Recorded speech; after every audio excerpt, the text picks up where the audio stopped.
So what am I going to talk about this evening about the book? I don't know. You know, some of you have actually read it, so I hate to repeat myself. But I was thinking about, you know, what could be a nice kind of common theme that might bring everything together.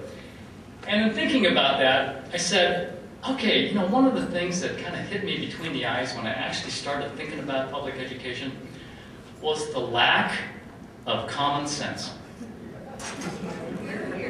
Yes.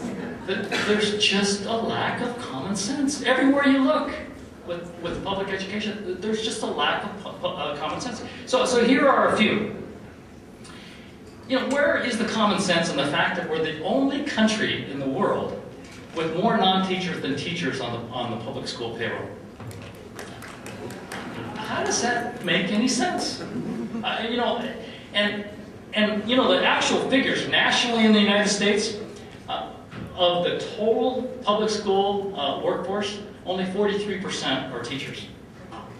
43%. Now, the state of Washington is much better than that. We're up to 48%. But you compare that to countries like Japan, and France, and Belgium, and Australia, where the ratio of teachers to non-teachers is 4 to 1. And that might start to give you at least some sense of maybe where our problems are. Because I still think teaching occurs in the classroom. Where's the common sense when we provide tenure to teachers after 3 years? I can understand tenure for, you know, Supreme Court justices. Having been a regent for the University of Washington, like, I was always opposed to tenure for even professors, but at least they could fall back on the whole premise of academic freedom. But K-12, I'm not sure tenure is really necessary anymore. And in fact, I would love for the unions to trade that off for actually allowing teachers to earn a whole lot more money. Where's the common sense when we socially promote students to the next grade when they haven't mastered the material?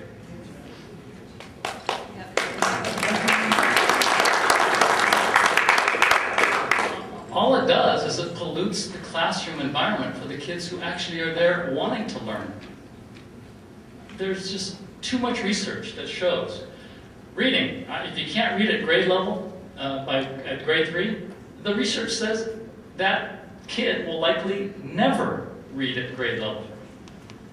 If you can't add 2 plus 2, how are you going to do algebra? And yet, we continue to socially promote kids who don't deserve to basically go to the next grade. Where's the common sense in having 295 school districts in our state?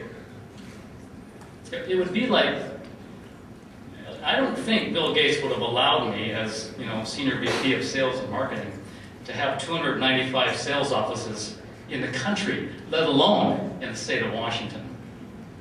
Every single one of those school districts has a school superintendent. Every single one of those school districts has a school board. Every single one of those school districts has administrative staff. It's just, I mean, it's a perfect opportunity for, you know, for a roll-up strategy.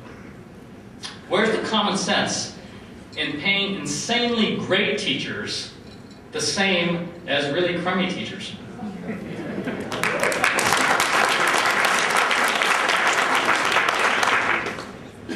Where's the common sense in having principals who ostensibly are the CEOs of their schools and only allowing them to control really less than 5% of their spending?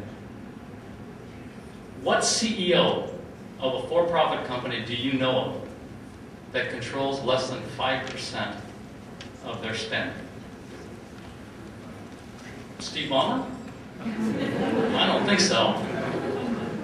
You know, Scott Carson at Boeing? I don't think so. Even CEOs of small and medium businesses, they still control 100% of what they're responsible for. Where's the common sense in insisting on standardized curriculum? We know that children learn differently. And yet we're trying to pound everyone into this, you know, into the same hole. It's not working. Teaching is still all about the transfer of knowledge between the teacher and each individual child. And doing anything in a standardized way just ain't gonna work.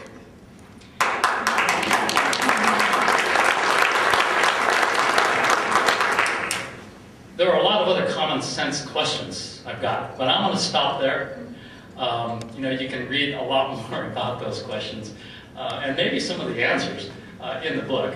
I'd really like to thank everyone for being here and helping us launch what I hope will be a long-term effort. I know I'm not going away. I'm going to be the pebble in the shoe. I'm going to try to in some ways, I guess, rock the boat. Because it desperately needs rocking. And it would be nice to have some company. So, those of you in the room, chances are someone, me or WPC or someone, will be following up with you to really try to figure out how you can help weigh in on affecting systemic change in our public school system. That's all I'm going to say. I'd be happy to take some questions, either that or we just get directly back to drinking and eating.